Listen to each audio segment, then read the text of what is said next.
2-on-1. Okay? Half that side, half that side. Set up. This has been circled on my calendar for quite some time. It's obviously the excitement of getting the job early in the summer and then going through all the logistics of rosters and lineups and all those things. It's nice to actually get on the ice with them and do hockey stuff. Early impressions of the group you've got here and what you worked on today? They did well. They did well. Obviously, the first day of camp, there's going to be some jitters out there. But as far as execution with the puck, the guys were on the pace of practice. I was quite pleased with, and then working on some technical pieces. There's going to be some blips and some hiccups, but we were able to talk through those things. And for me, it was a good day one. What is the challenge of a tournament like this where you've got guys that were freshly drafted, still teenagers, and other guys who have lots of pro experience and are 24 or 25? Well, I think the biggest thing is just you're getting out of summer habits and summer hockey mode. So the biggest thing is just falling back into structure and recognizing details within the game. But in terms of the age gap and guys at various stages of their development, I think once they get to the ice, there's no more age factor that goes along with it. How do you use this just in terms of, some of these players will be in a main American League camp with you in 3 or 4 weeks. Do you have to be careful, given how unstructured the environment can be, to sort of make evaluations? No, obviously day one you're not going to be penciling people in.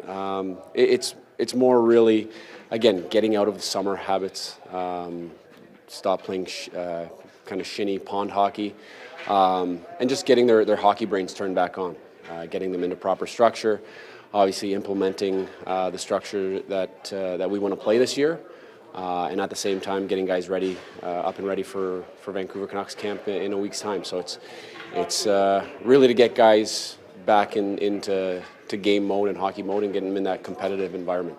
Back of a napkin, are you curious to see any combinations that you might be stewing over again in a couple months? Well, you always love to play armchair GM and think about the what ifs, but ultimately, I think every year the play of the players dictate who they play with, how much they play, and where they play in the lineup. So it's a great period for me just to be able to evaluate their effort and their skill, not only in practice, but once we get to the games, what they look like. Putting Jonathan with a couple more veteran players, an American League All-Star in Arshdeep and obviously Ratu, especially with how he ended the year last year. Do you think about wanting him to be in a position to sort of start off and go into main camp with momentum? Well, the main goal for all these guys is to set them up and put them into situations where they're going to be successful and put their best foot forward. With all eyes of the organization on them, you want them to show well. So, yeah, by putting them with Rats and Bainsey, it's going to put them in a good situation. Obviously, two very offensive-minded guys, but at the same time, they have the wherewithal to be smart defensively and make sure he's in the right spots and communicate with him. What do you tell a top, like a player who comes in with that draft pedigree and sort of maybe high expectations among fans anyway, that maybe they'll make some noise at camp or in the preseason? I mean, what do you tell them about how to use this tournament? Well, number one, it's all about managing expectations. Obviously, the draft is a huge part of a young player's career, and it's a big highlight. But once you get into this situation, you're going against men that are competing for jobs. So it becomes a very different environment. And the biggest thing is for them to feel comfortable in this environment. Continue to play your game, execute with the puck. But the biggest thing is just recognizing it's all about putting in the work, focusing on the details of the game and of the structure of the game. But at the same time, you want to implement what makes you a special player. You talk about getting out of summer mode. How valuable is it that this is a tournament, playing games against other teams as opposed to just a camp with scrimmages and practices and working within the group that you're going to face a team wearing a different colored jersey tomorrow? It's the quickest way to get back in action.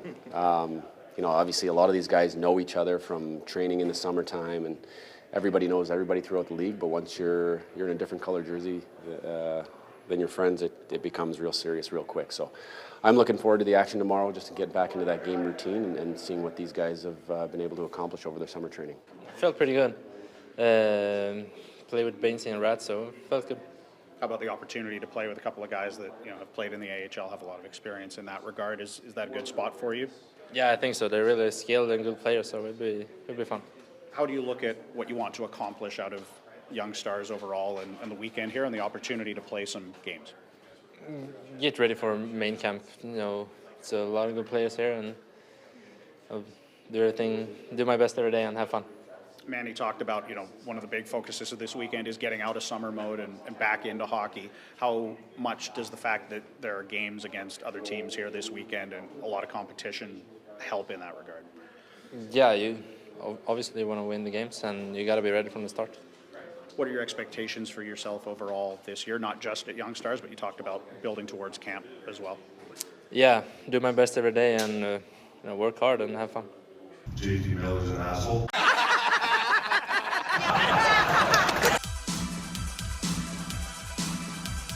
Generational talent. Thanks for liking the video and subscribing.